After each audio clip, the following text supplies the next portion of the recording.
Namaste. Welcome to another episode, another podcast episode of Nava Vimarsh. So today, as you have seen in our thumbnail, we are going to talk about the decline of Kolkata and how it happened, and was Kolkata prosperous, and how it was prosperous. So today we have with us Devjani Bhattacharya. She is she is a student. Namaste. Jai Shri Ram. Vande Mataram. Jai Shri Ram, Vande Mataram.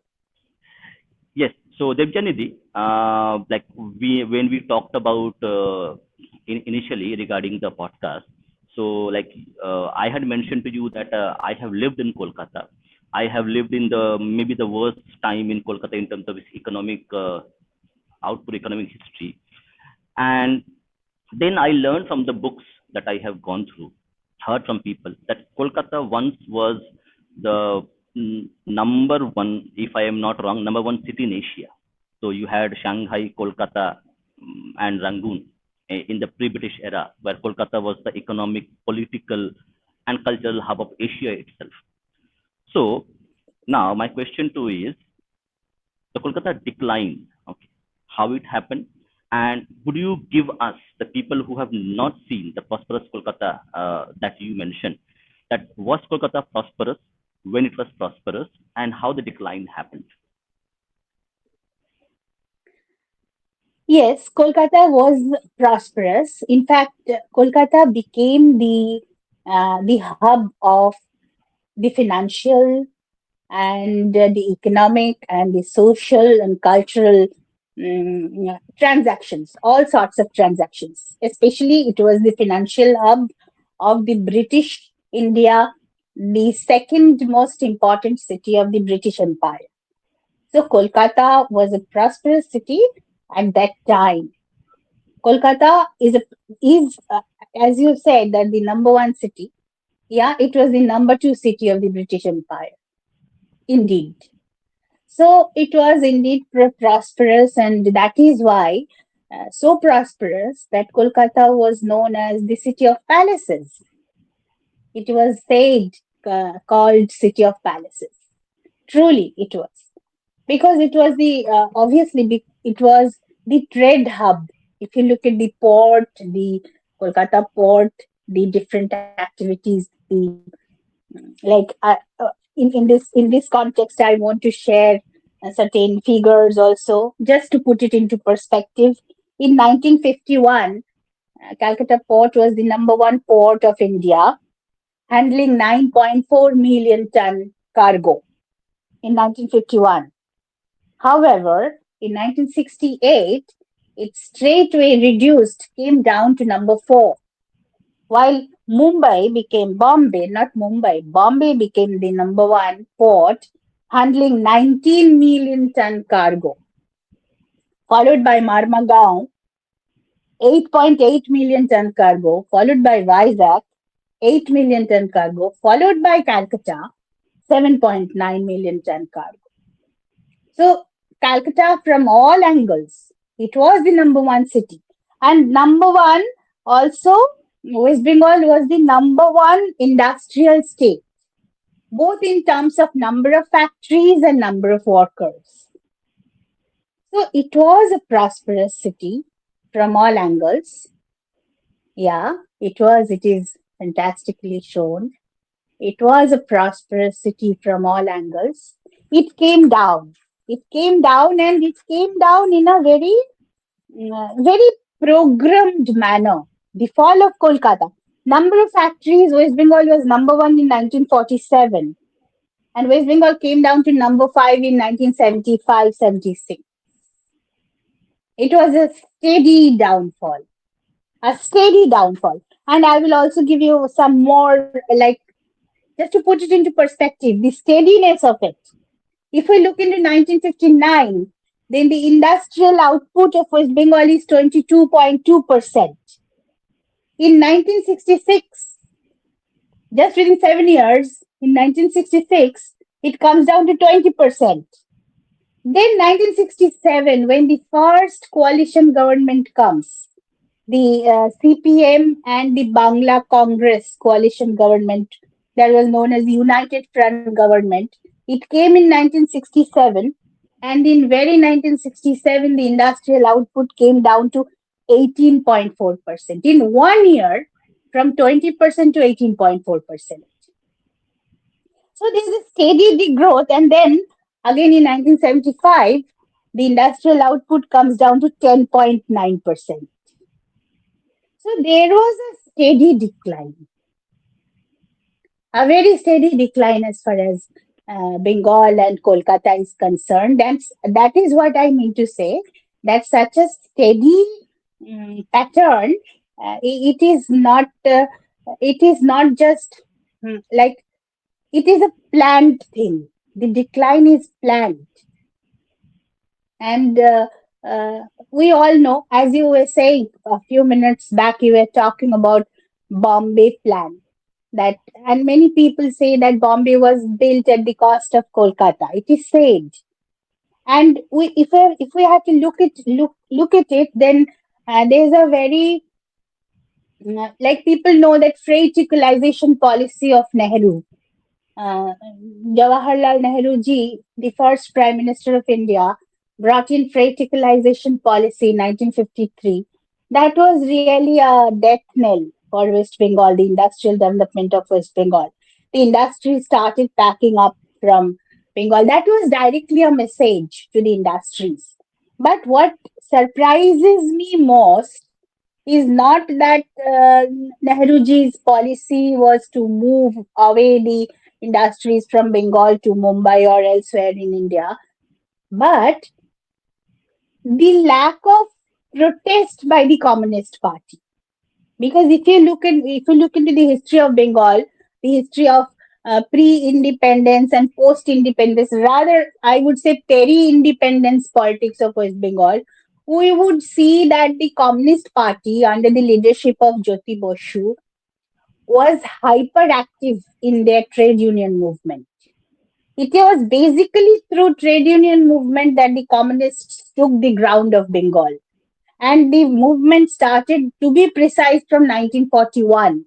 They were moving against, hosting movements against all issues, the trade related issues, industry related issues.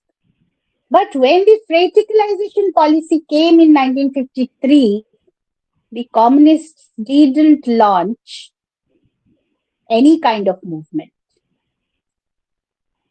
They didn't protest because we have to keep in mind that uh, the time was it was the time of partition, and a lot of refugees were coming to Bengal.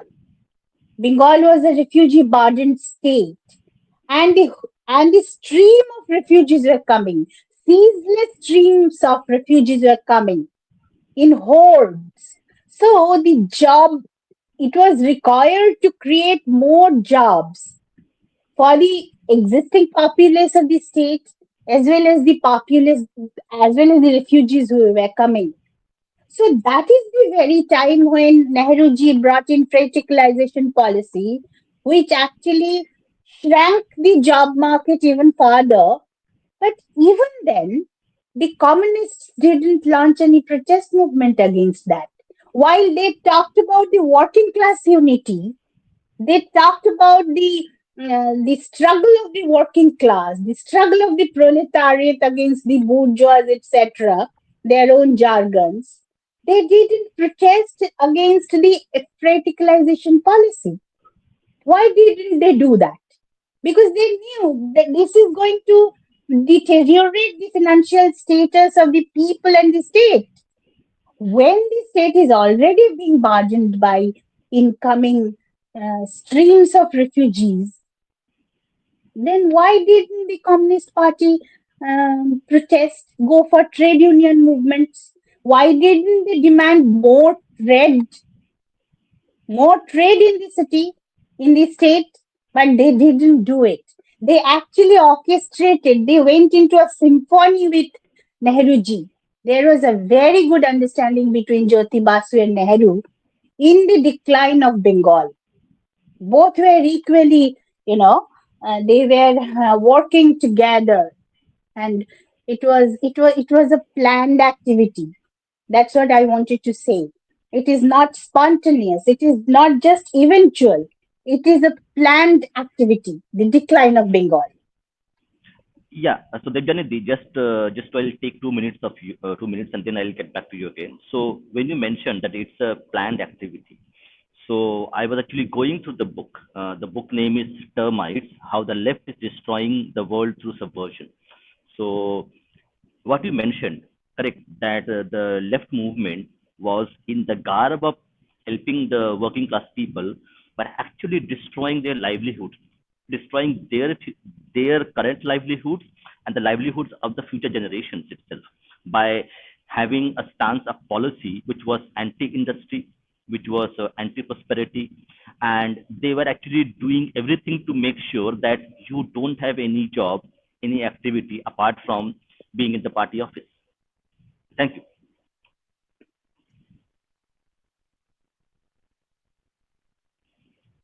Yeah, you can speak now. Yeah.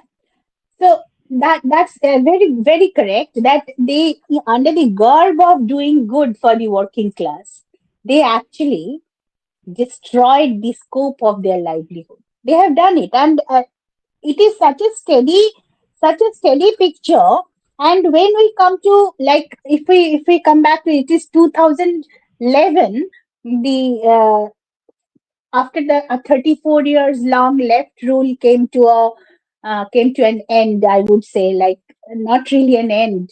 The Bengal went from frying pan to fire indeed. But even then, like, if we look definitionally, the left front was dethroned in 2011.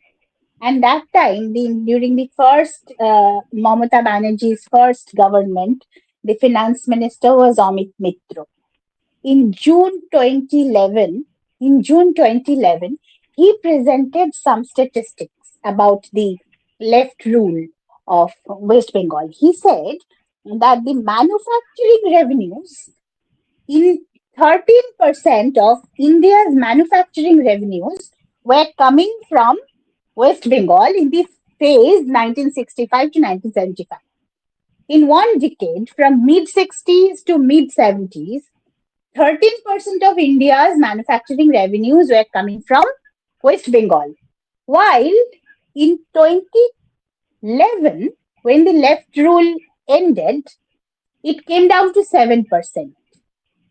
The manufacturing revenues of India in 2011, West Bengal contributed only 7%. So this is a statistics which was given by the then finance minister of West Bengal, Amit Mitra, in June 2011. And he also said there is a statistics a report by the state of West Bengal itself that 58,000 factories closed in 34 years. That means almost 60,000 factories closed in 34 years of left rule. So this was a disaster, a statewide economic devastation. That's what the left did to Bengal. But here I want to ask you a question. What do you think? That why did they do it? What was the Yes, requirement? yes. What was the So requirement of? Yes. yes, I got your question. So whatever I have read a few books, including this book regarding the left and how there is a word coined militant left movement. Okay, it's the word is used, militant left organizations, which were against the capitalists as such. So, in my opinion, initially when I was in Kolkata, living in Kolkata, I thought I also bought the propaganda that everybody bought, that capitalists are against everyday people and they are just exist to exploit you.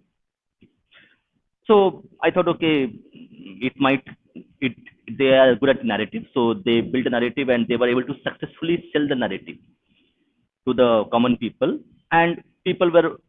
And second thing they did was that actually because they have the narrative control over the minds of the people, how they perceive things.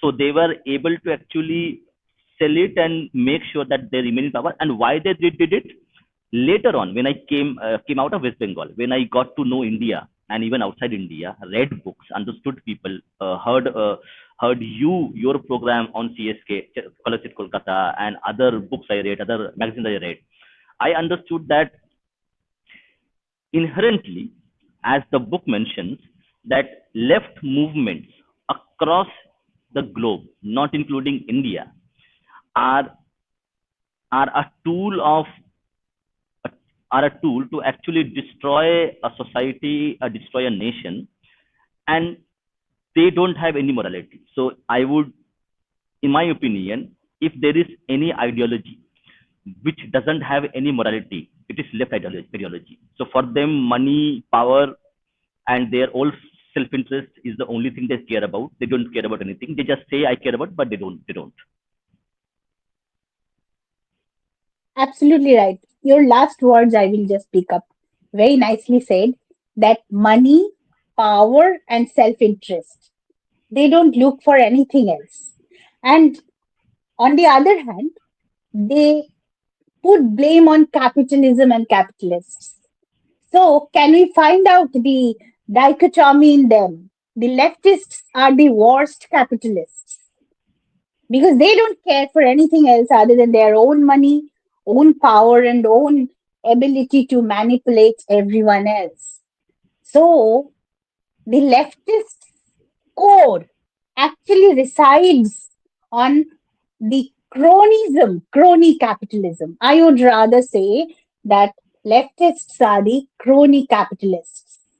They, the crony capitalists, rather I would put it like this, that the crony capitalists come under the garb of leftists.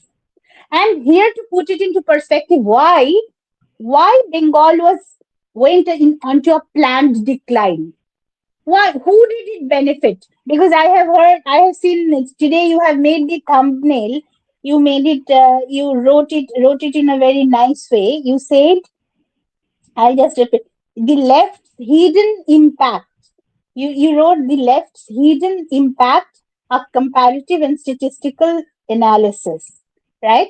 So why? And the decline it was a benefit to whom? The decline of Bengal benefited whom? Because we have to be absolutely sure about it that when the lefts come to a place, they cause some harm to common people, they definitely do it for someone else's gain.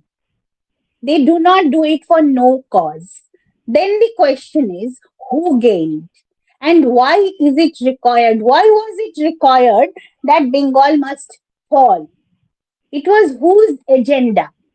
We can get the answer if we look at the time period. As I told you, if you look into the history, you will see that Bengal adopted communist trade union movement precisely from 1940s, from absolutely the beginning.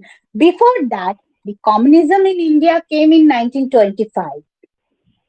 1925. And in Amen, Roy. Bengal, yes, 1925. And in Bengal, communist movements, communism stepped in Bengal through trade union movements, and it started in Bengal, started operating in Bengal precisely from 1940s. To be precise, from 1941. So this is the time when Netaji Bose left the place. Netaji Bose went out of the state, and it was followed by the Second World War was going on, and then the Britishers could understand that they will have to leave India. The time was coming for them; they'll have to leave India, and Bengal was the state. Bengal province was the province which was contributing more than 40% of the revenues to the British ruler. More than 40% of the revenues to the British ruler was coming from Bengal province. And the British, the most hated person by the British was Netaji Subhash Chandra Bose. So when the British understood that the World War is going on. We do not know whether we will win or lose. If we lose, then we'll have to go. Even if we win, we have to make sure that Netaji Subhash Chandra Bose doesn't come back and occupy his state again. So it was absolutely necessary to ensure a complete fall of his state. It was a British plan that if we cannot reap the benefit of this state, then we will make sure that you die. Because they were not sure whether Netaji Bose will come back or not. They didn't, they, nobody was sure that he died, Netaji died. Nobody was sure. So they expected that any point of time Netaji Bose can come back. So it was absolutely necessary for the British to destroy his own state. And that is why, if you look at the timeline, it is very, very, very interesting to me. I have noted. When did Jyoti Basu arrived in India? He was in London. He was studying in London. He was based at London only. But in which year did he step into India? 1940. And from which year he started his activities? 1941. Now imagine a very young man, absolutely new in politics, started fiery trade union movement from the very next year he comes to his own land. How was it possible? Without British funding. How was it possible? Because if you look into the trade union movements and the progress of the career of Jyoti Bosu, you will see it is a very, he rose like a star, a very fast rise. Every movement he was touching upon was successful. He was gathering people from Bengal, Assam, and all the adjacent states, wherever Bihar, wherever he was going. He was gathering people, he was bringing people from other unions to the communist trade unions. How was he ensuring his success? Who was actually funding? Because was it possible for him if the British police didn't want? Was it possible for him to gather people in his meetings and in all those aggressive trade unionism? It was not possible. So, absolutely a British supported movement, and it was for the benefit of the Britishers. Absolutely, whenever, in whichever place, when the communists go, they go for the cause of some gain of some capitalist, some crony capitalist. And we know that the British had looted a $45 trillion from India. From only from our Bharat, the Britishers looted $45 trillion, which is around 13 times of the current GDP of Great Britain, of UK. So Bengal was destroyed for a cause, and communists were planted for that cause. And the cause was it was to benefit the British. And in today's terms, we call this deep state. We say deep state. This is the word which is being frequently used these days, deep state. So if we say it in that way, then the communists worked for the deep state that time also, and they were working for the benefit of the deep state. So that's what my observation suggests. Yes, but thank you for this enlightening data. I think even I could not get into the background of 1940s and 1930s because I have not read enough that you have gone. So, just one question for the audience. So, like when you're talking about the industrial output and the economic output, little bit of info about your like how you got interested. Like, did you study economics? Like, because say I am an IT guy, so I am just doing it as a passion, as a inquiry into learning things. So I learn things. I'm a very inquisitive person. So I talk to you. I talk to anthropologists. I talk to authors, historians. So something about you, the people who are listening to you first time, that how you got interested in this study. Like, did you study economics? A little bit about yourself, so that the audience can connect with you. Okay.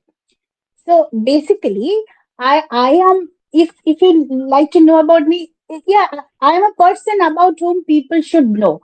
Why I'm Hmm. saying that? Not because not to heighten myself, but it is very relevant at this point of time because at present time, majority of the educated people of India think that politics is a very dirty matter. People should not take interest in politics. It is a matter for bad people. Bad people flock in politics and they do not care for anything else. So we also should not care for politics. Let it bhar mein jaye. We should remain busy with our family and our career and our people, etc. And that's exactly what I also was. I was typically a snobbish, careerist corporate person. I am from the pharma background and a management professional. My studies are in these two sectors, in the management studies and the pharmaceutical engineering from Jadavpur University. I worked as executive in pharma corporates. Then I also ran my mm, consultancy business. I worked for pharma houses in both Kolkata, Mumbai, and also in Delhi.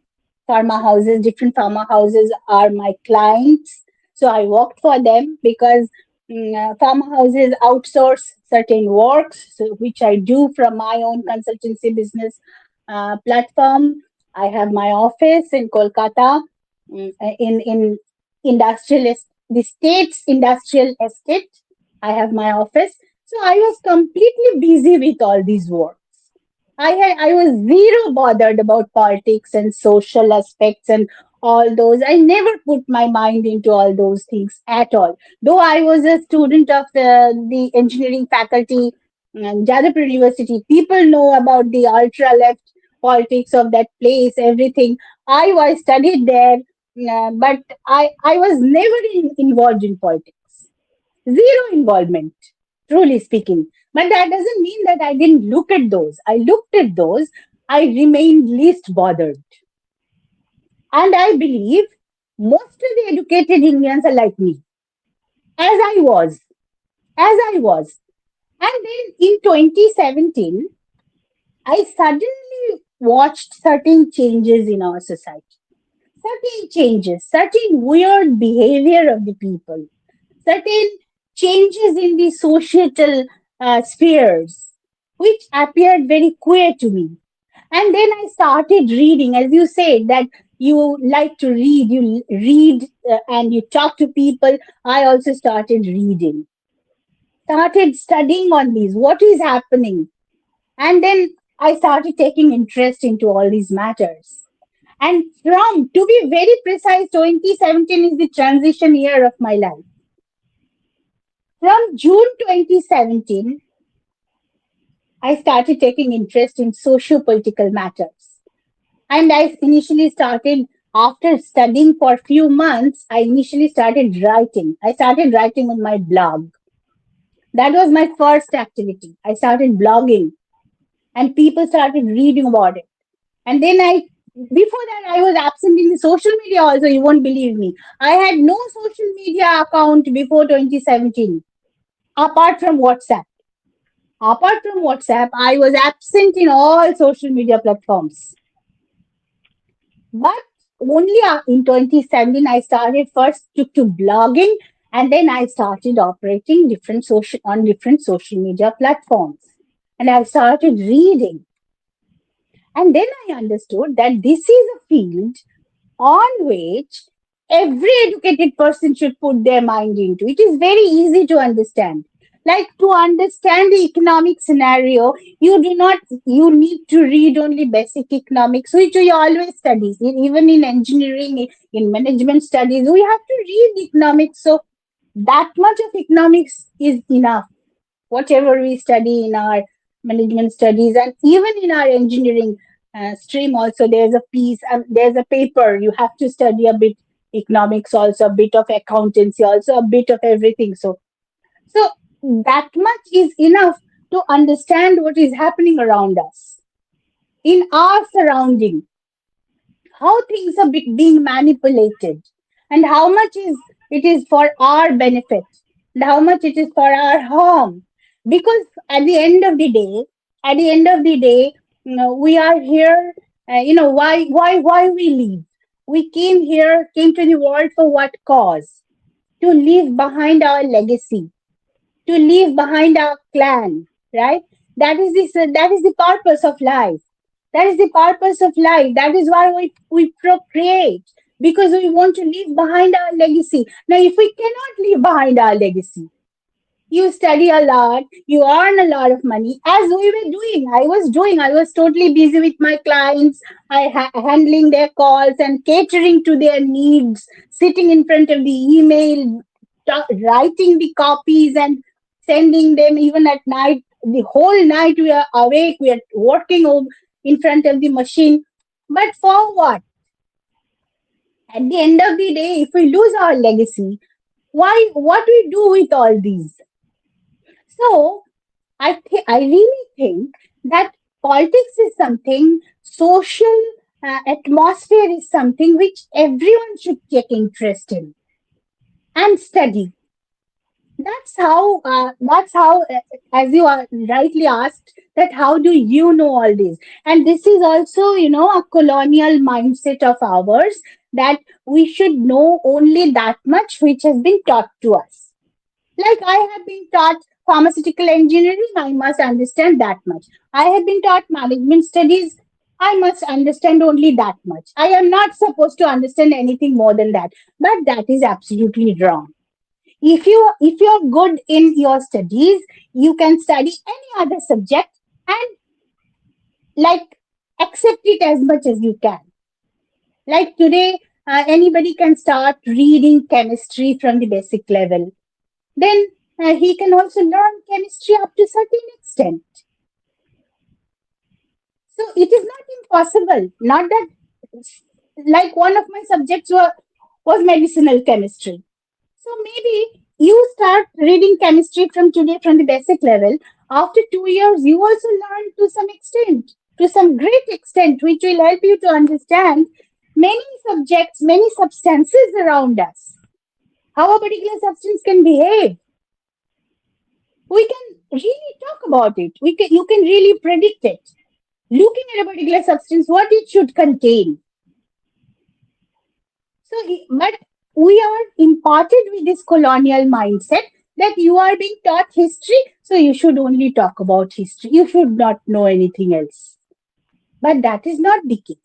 Whatever economics we study in our engineering stream, or in management studies, is enough for us to understand our surrounding, to understand such data. Like, I will share with you another interesting fact, that, mm, as I said, that Dr. Amit Mitro had shared this data, that 58,000 factories were closed in 34 years.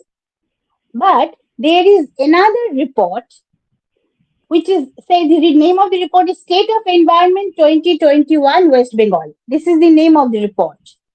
As per that report, 21,521 industrial units, including big, medium, and small, got closed in 6 years, 2016 to 2021.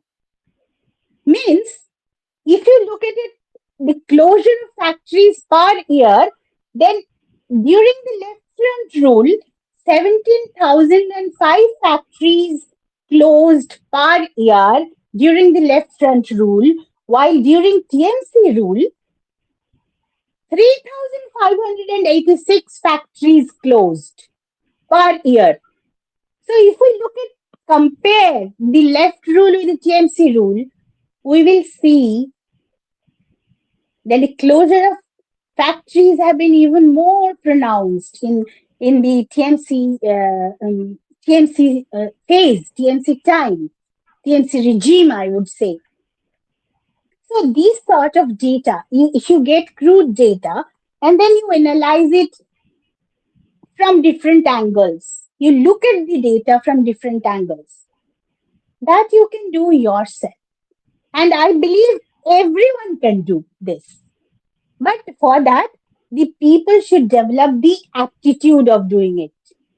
The aptitude of doing it, which I developed. I didn't have it. But I had the same attitude in my own job field when I was doing my jobs. I was looking at my clients' brands. Then I had looked at their data also, the brand data, how the brands are doing and in which market, how we should position it. So this is how I used to work. So the same knowledge, if you apply in this field, what is wrong in it? Yes, thank you. I think you couldn't have put it more better than I could do. That it doesn't really matter who you are, what you do. Okay, if you have the faculty of brain, if you have the persistence, and if you have the passion, you can do anything. I'll give you my example. Yes, I am an IT professional doing working for almost 10 years. Okay, I started doing podcasting as something like to actually do something new in my life. Okay, to actually experiment. So after 3 months ago, I started podcasting. Out of nothing, I just started doing it. Correct? And after 3 months, I am able to talk to you or talk to other authors. Okay, and the programs are watched by maybe 100 people, 1,000 people are being watched. So I did not know about this 3 months ago, but I am able to today able to run a decent channel. Okay, with people like who are able to come and talk about it. I'm able to ask questions. So if I can do it in 3 months without zero knowledge of what podcast exactly means, I was consuming podcast, I was not making podcast. So everybody else can do it. So that kind of perspective needs to be there with the people. Okay, so just to share your data, so here's the data that actually I gathered. Okay, I am not an economist by any standard, so I use AI and other tools to get the data. So trend from peak output of 500 billion rupees in 1960, and when we talk about correct inflation, if you add 5% inflation on a year on year, now the Bengal's output is 260 billion rupees. So if I see like if I do the interest adjustments, so it would be, let's say, about 100 billion rupees in that way, because and 500 billion in 1960 would be about 1,000 billion approximately, more than that. So where we have come about. So now if I consider that now the West Bengal's output is 10% or less than 10% of the output it had in 1960. Now, actually, we are short of time, so I'll just ask you one more question, and then we'll go to audience question, where that is actually more important. So now, tell me, the impact that we see. So the left had this strategy. Okay, they were funded by I don't know whom they funded, but when this economic decline happened over a period of 60 years, correct, what impact it had in the social social and political and also economic, like how individual like you was impacted by the decline of this economic output. If you can just give us a little bit of perspective on that, a common person, how he was impacted, his healthcare, his schooling, yeah, he's able to earn money. yeah, it was absolutely. It's a very good question because my schooling was from mid 80s. Okay, and then when I got my at the time of our time, the joint entrance was state joint entrance used to they used to qualify around 1600, 1700 people, not like today that like the ranks come from for lakhs and all that. It was not the case. So for our time, in our time, the state joint entrance used to rank only 1600, 1700 people, and it was when I enrolled myself in pharmaceutical engineering with my kind of rank, then I could get a chance of in three streams of engineering, I tell you. Civil engineering, construction engineering, and pharma. And that was the time when the civil engineering market, the job market for the civil engineers was awfully bad. The civil engineers were not getting the jobs proper. And that was a direct impact of the left politics in the state. As you can understand, that when the left left front went away, then the state was in shambles. The left front government really didn't spend on civil wars. So the civil engineers, they really didn't get you. If you look back, if you look into the data, you will see in mid 90s the job market for the civil engineers were awfully bad, and that is why I was suggested by my mentors. They said that it is not at all good to go for civil or construction. So that was a direct impact, a direct impact of the left front rule on the this on the like scope of earning, on the financial prospects of the state. And then when I graduated as a pharmaceutical engineer, then my scope of operation was solely in the western side of Bharat. I started my career from Mumbai. I couldn't stay in my house because I am from basically from Kolkata. I'm born and brought up in Kolkata. All my houses are in Kolkata, but I had to move away because I didn't have the scope. A decent job, a well-paid job, you have to go out of the state. So that is what the left politics had done to West Bengal. That was a reality. And when you come to the school education, it's a very important point that you have raised. When the left front came to power, because I said my school life was from started from mid 80s. So when left front came to power, it was like from 1977. I don't remember that time. But as I studied, I noted one thing. Immediately after coming to power, they first focused on land reform. You know that. Land Yes. reform. Operation Barga, they actually take in reality they took away the lands from the landholders and distributed the land into many others, many others, the small farmers and all. So that was the scheme, and that was, they called it Operation Barga. So first they focused on that, and the whole 80s, the decades of 80s went away like that. From the 90s decade, the left front government started manipulating the education aspect. They got rid of the English, English studies and all. They deleted it from the syllabus, and a child would not learn English in the primary education and until class 9. And in class 9, the child would start learning English, they brought in. And from class 9, for the first time, the child will start learning English. Not before that. Not before that. So these things, they started from the 90s decade. And I myself as a person, we just escaped that decade. We were the person, like I'm a person who could escape their experimentation with the history and experimentation with languages.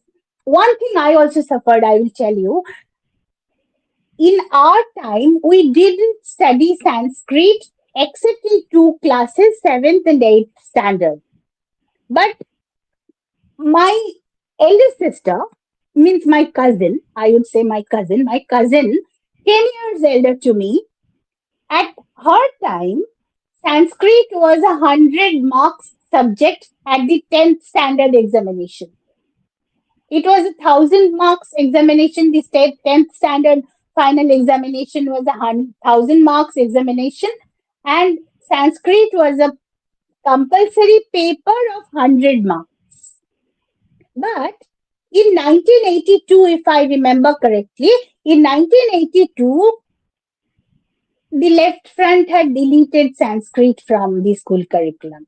They kept Sanskrit only for 2 years, 7th and 8th. So that's what I have studied. I know zero about Sanskrit. But today, now if you look at Bharat at this time when we are looking back at resurgence of our own civilization, then knowledge of Sanskrit is very important. But we are illiterate. I am an illiterate. I know nothing about Sanskrit. But have the previous syllabus continued, which left front didn't allow, they deleted the Sanskrit. They put Sanskrit out of the syllabus. And then they put English also out of the syllabus. So these things typical of the left, so that people don't learn much. People don't learn much means people don't ask questions, and then they can dominate over the people's merit. That was the it is absolutely a like I would say it is a disaster. A left rule for 34 years and then an ultra left rule now continuing. The state is absolutely has gone into coma. It is very less chance that West Bengal will survive if something dramatic doesn't happen. The state has Yes, already gone. And then the other thing I would finish by saying that the mindset of people, the left politics, as we all know, that the like Bengal was the hotbed of Hindu nationalism. Bengal had defined Hindu nationalism against the British. The Bengali people were like their hearts were beating for Hindu nationalism. We have read the speeches of Rishi Aurobindo and Netaji Subhash Chandra Bose. They were all rooted in Hindu nationalism, spiritual nationalism, so to say. But the left politics got them away from that Hindu nationalism and maneuvered them towards this working class unity and then proletarian mindset. Why should we do? We should get. We won't do. We only have right. We do not have any responsibility. The proletarian attitude they had inculcated in Bengal psyche, and that is the reason why people are very lazy today. They want to earn cut money. Why do they want to earn cut money? Because they don't want to do anything. Because it is the left politics which has taught people that why should you do? They are exploiting your labor. If you are doing something, then that means someone is exploiting you for your labor. So this type of a mindset, it's a very vile plan, I would say. The whole thing was absolutely a planned project. Nothing happened by chance. Nothing happened eventually. Everything was chalked out, and we are even being manipulated today. Even today, we are being manipulated as per the same design, only the design has been updated to today's format. That time, the Jyoti Basu did it in that time's format. These people are doing it as per this today's format. But the same thing is being done to the people of Bengal. That is, with that, I will end. yes, yes. So I just add one more thing. So many people don't remember the 2 year graduation degree which was introduced by left front government, and that actually ruined lakhs of people's job prospects, because UGC did not recognize 2 year graduation degrees, and they could not get jobs although they were qualified. So a lot of people, I think, people don't remember that much, but I know people who have suffered and lost job opportunities just because they had this 2 year graduation degree introduced by the left front government, just to bolster their numbers of how many graduates they are producing by ruining lives of the students. Yes. So I'll just ask one question and then I'll go to the audience questions. And maybe in our next session, we will start a little bit earlier if we can get the time, so that we can have a bit more time to actually discuss all the other things that we want to discuss, especially 2011 onwards, the political, social aspect, how it happened, how the transition from the left rule to a non-left rule into 2011 happened, and its consequences and the way it happened. So one question to you. So this 34 years of voting by the Bengali masses, how would you explain that phenomena? Maybe in 3 4 minutes. Please come again. I couldn't get your Okay. point. Yeah. So I'm asking, this phenomena of 34 years of left rule was by and large voted by the Bengali masses of here. Okay. So how do you Okay. explain the perspective psychology behind voting a government which you say is not doing good for them? Yeah, that is the point. A very good question because the left front could rule for 34 years because the time was not social media. It was not of the internet technology. So the voting, if you really look at the voting practices, then it was highly. They Mamata Banerjee coined the term scientific rigging. She said it, and the scientific rigging, if you really read in detail, there are reports in the public domain. How, in what detail they used to prepare the documents and like how they got people voted. You know, we remember one phrase they used to say, "Amra vote koralam." They used to say, "Amra vote koralam." They used to say, "Vote hoto na." Mane, in our state, election didn't happen. Election was got done. Vote koralam means we got the election done. So that was the phrase that used to reflect the left's mindset. You know, they used to stand in front of the people, like the people will come and vote. Where would they vote? Everything was fixed and all. And the people who won't vote should not go to vote because if they go to vote, then maybe anything can happen. Uh, like some in during the left regime, it was very common that a person suddenly vanishes one day. You never know. In today's context, if you see, people are being, we are calling them political martyrs. People are dying, and then the dead bodies are kept hanging from a tree or from a rod or from a power electric grid line. We are finding the hanging dead bodies in the present regime. But during the left regime, the body is missing. Nobody can find them. So they used to do it, and they used to like kept no traces of it. So people were really terrorized. It was a true terror, whatever we call it. Terror was going on. And as you were looking for a comparative discussion in upcoming sessions, in sessions later, Hmm. then we can really compare the left rule with the present rule also. But during the left rule, election was a hoax because there was rampant chappa votes. The false votes was the rule. Rather, false votes was the rule.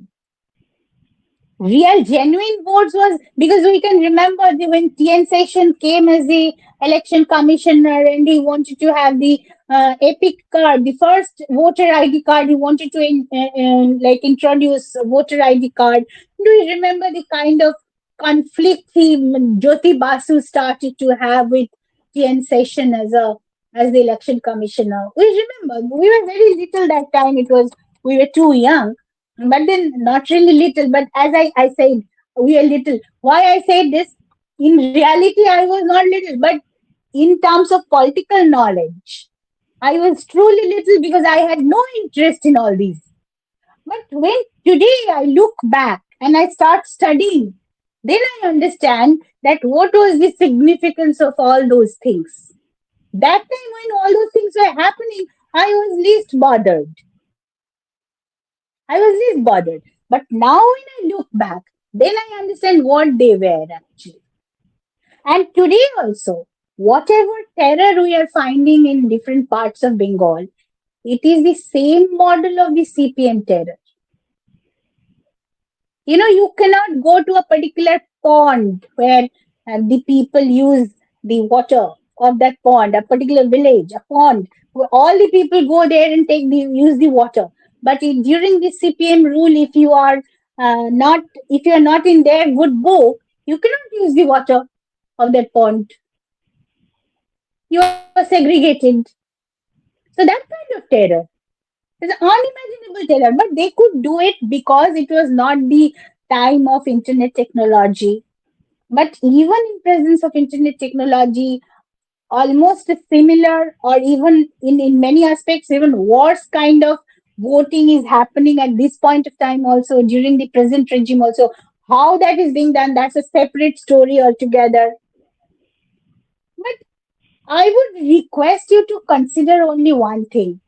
All these can be done because Bengal has always been in the, in the grip of the so-called deep state. I know what I'm saying.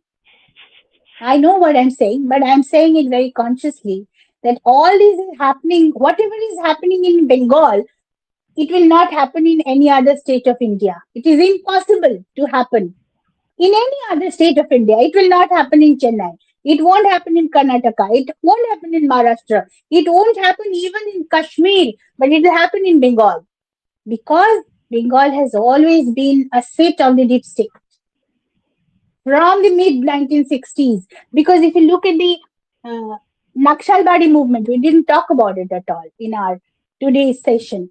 Naxalbari movement itself was another planned activity, and now it is there in the public domain. There are many people who talk about it, that it was a, like, I don't want to name the particular organization, but I would just refer it as Western Deep State. It was a planned activity of the Western Deep State. Naxalbari movement was started by the Western Deep State in this state. And since then, and since the time of Jyoti Basu, our state has been a state of deep state. And that is why all these things are being possible. And I believe government of India is also very much aware of it. I don't know how they would approach the to solve the issues of this particular state. I'm not really sure. But this particular state solution has to come in some dramatic way. It won't come in an usual way, as we expect that the next election we will defeat this party. The new party will come. It will not happen in this way. I think it will not happen in this way because CPM went off, TMC came. We had a lot of hope, but that didn't happen. The situation, the fate of Bengal didn't change. So it appears that just the change in party won't change the fate of Bengal. That's what my observation suggests.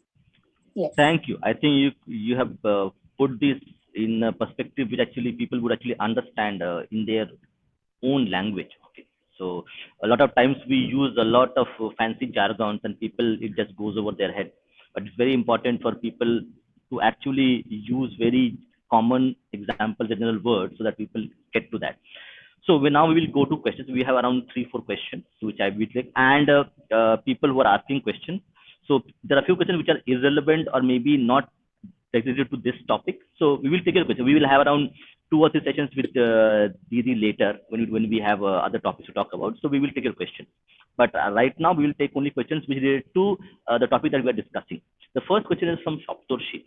Ma'am, if you could speak about the policies of PC Mahalanobis and its effects effect on Bengal. And so it's correct. The PC Mahalanobis was the founder of ISI, who founded the 5 year program. So, like, if Yeah. do you, yeah, Now, at this point of time, I will try to bypass this yeah. So we will take it later. So, because this is, yeah, yeah, it will be, otherwise it will be too long. Yeah. yeah, understood. So this question is regarding Yes. the role of BC Roy and Indira Gandhi in the problems or the problems which state actually West Bengal had. So, like, were they part of it? They didn't do anything about it. Like, correct. When they were in power in 60s, in 60s, I think BC Roy was in power, and Hmm. Naxalbari movement was going on, the Naxal movement. So, like, what happened there? Like, do you think okay they're also responsible for Yes. this? They came into the rule itself in 77. No, I will tell you. BC Roy died in. I will tell again in a very short way because we have already. I was Hmm. like looking for leaving the program by 10:30. It's already 10:30. Yeah, we'll take BC 5 minutes Roy more. died in. Yeah, yeah. BC Roy died in 1963, and Hmm. Naxalbari movement started immediately after that. Nehruji died in 1964. And Naxalbari movement started from after that, in the mid 60s, to be precise, from 66. So, Dr. B.C. Roy tried his best to rehabilitate the refugees, to take Bengal on the path of prosperity, even in presence of the hordes of refugees. That was the problem of Dr. B.C. Roy. And he wanted to solve his problems. And, Dr. B.C. Roy also wanted to prevent the entry of the entry of Bangladeshis within the state, you know, not the persecuted minorities of Bangladesh. The persecuted people were coming. Dr. B.C. Roy didn't try to stop them. Rather, after this signing of the Nehru-Liaquat Pact, the Muslims of West Bengal went away to East Pakistan, but they again wanted to come back. They came back, and Dr. B.C. Roy also tried to prevent it. But that time, certain bureaucrats, like Annoda Shankar Rai was one such bureaucrat, who tried to prevent Dr. B.C. Roy's plan of action. Means the bureaucrat like Annoda Shankar Rai tried to allow the Muslims to stay in West Bengal. So the government of India, as I said to you, it is the government of India under Nehruji. The government of India means the bureaucrats of the government of India. And then after Dr. Bidhan Chandra Roy, then Profula Chandra Sen was also a visionary leader. He also tried in his own way. One of his idea is still continuing in India, the ration card system. When during the food crisis, it was Dr. Profullo Sen's idea, Profullo Chandra Sen's idea that the food shall be rationed. The public distribution system was conceptualized by Profullo Chandra Sen. But after Profullo Chandra Sen, Congress also broke. Bangla Congress was formed. Why did Congress break and form Bangla Congress? Because of the impact of Jyoti Basu. As I said, the Jyoti Basu's negative political movement, negative politics, means manbuna manchina, then bhenge dao, guriye dao. This negative politics, the negative vibes affected the Congress also. The Congress of Bengal got affected by the Jyoti Basu phenomenon, and Congress broke to form Bangla Congress in 1967. So B.C. Roy passed away before that. He tried his best, and there are ample research, number of research papers which says that Dr. B.C. Roy was alone trying to rehabilitate the refugees coming from East Pakistan. Nehruji didn't cooperate with him. He wanted that he wanted that Andaman, the Bharat Sarkar should just grant him the land so that he can settle the refugees in Andaman. He settled many of them also, but he had to continuously engage in correspondence with Nehruji's, the GI under Nehruji, and he never got real cooperation from that. So I would never say that Dr. B.C. Roy, after B.C. Roy passed away, Naxalbari movement started. And then Congress also broke. So this is Yes. what it is. And if you look Yeah. at Indira ji also comes into the picture from 1969 when Congress at the national level also Congress broke into Congress O and Congress R. O for original and Congress R. So Indira ji was aligning herself with Congress R. And then Bangla Congress dissolved and merged with Congress R. And in 1972, 71, Indira ji won the national level. And 1972, the Congress came to power. Congress came to power in Bengal, and the the Naxalites were being, the police had coercive actions on them. But there are also very peculiar findings which I would discuss some other day.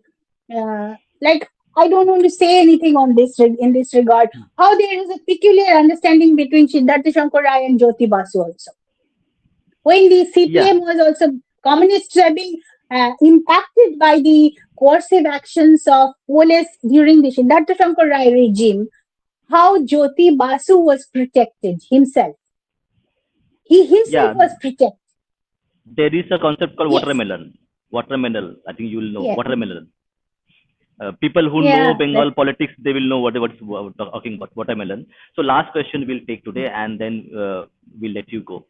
So this is a very interesting question. Actually, I know about it, but I think a lot of people might not know about it. Ask Didi. USA emerged as a continuation of British Empire's legacy, funded by the wealth looted from India, like Elijah Yale, who founded the Yale University. Was it merely a shift of power to Washington? So the British Empire shifted to Washington rather than it became crumbled and went away. Yes, absolutely. It was a shift of power. And if you look at if you look at US, New York, Empire State Building, which empire is that? British Empire. It is British Empire. It is only a shifter. Absolutely, you are right. And there are many other interesting feedbacks regarding this. We many of us we do not know the UN headquarters is in New York, not in Geneva. So it is direct example. Empire State Building is British Empire. So it is basically it was a shift of place, shift of wealth, and that is still there. That's what I want to say. We should never forget that Bengal is still a seat of those Western deep state. Bengal is still under their grip. And that was the sole objective of bringing the Marxists here. And we are still in their grip. Before ending this session, I want to leave that note only. Whosoever are listening to this, sh- we should never think only in the line of CPM or TMC or BJP. We are directly in the grip of Western deep state. We are being puppeted. Whatever we are speaking, whatever we are believing, we are made to believe that. We are made to think in that way. So it is our responsibility to remove that clutter